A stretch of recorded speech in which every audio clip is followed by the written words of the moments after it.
Magandang araw po sa ating lahat. Ang bahagi ko po Psalms chapter 62 verse 1 to 3. Pagtitiwala sa pag-iingat ng Diyos. Kanta ni David upang awitan ng puno ng mga awit na si Jedudong. Tanging sa Diyos lamang ako ay aasa, ang kaligtasan na nagbubuhat sa Kanya.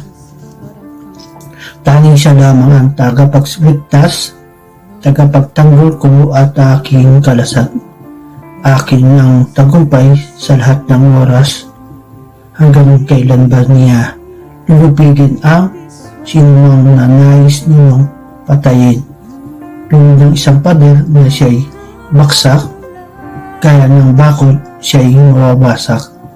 Amen. God bless po sa ating lahat.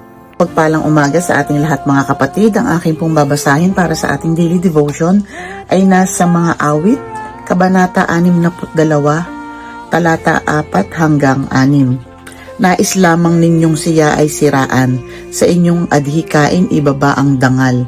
Ang magsinungaling inyong kasiyahan, pangungusap ninyo kunway pagpapala, subalit sa puso inyong sinusumpa. Tanging sa Diyos lang ako umaasa, ang aking pag-asa ay tanging nasa Kanya.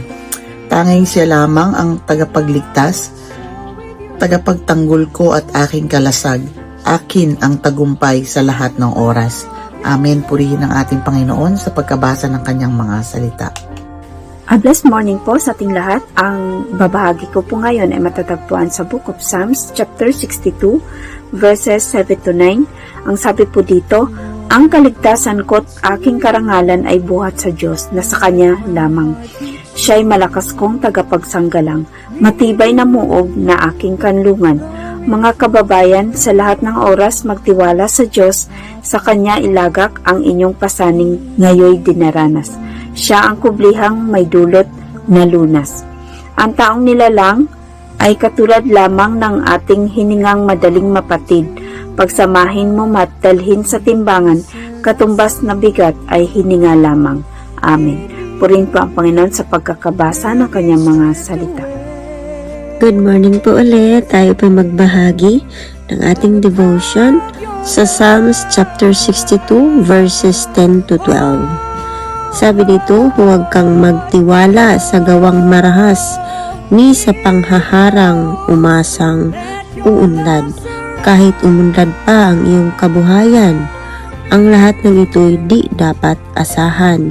Hindi na niminsang aking napakinggan na taglay ng Diyos ang kapangyarihan at di magbabago Kanyang pagmamahal ayon sa ginawa ng sinumang tao. Doon mababatay ang gantimpala mo. Purihin ng Diyos sa pagkakapaasa ng Kanyang mga salita. Hindi naman talaga sinasang-ayunan ng ating Panginoon yung mga masamang gawain. Kahit pa nagbubunga ito ng tila ba sa tingin natin ay blessing, no? Pero nakuha naman sa marahas na paraan. Hindi din po ito maganda, lalo na halimbawa yun ang pinapakain mo sa iyong pamilya, nakukuha sa masamang kaparaanan, pangit pa rin siya. Dapat hindi natin aasahan, dapat mamuhay tayo ng patas, no? Huwag tayo manlamang sa kapwa. Yun, and then sabi dito sa 11, no? Ang Panginoon ay tapat sa Kanyang pangako at hindi niya ito babawiin. Pag sinabi niyang mahal niya talaga.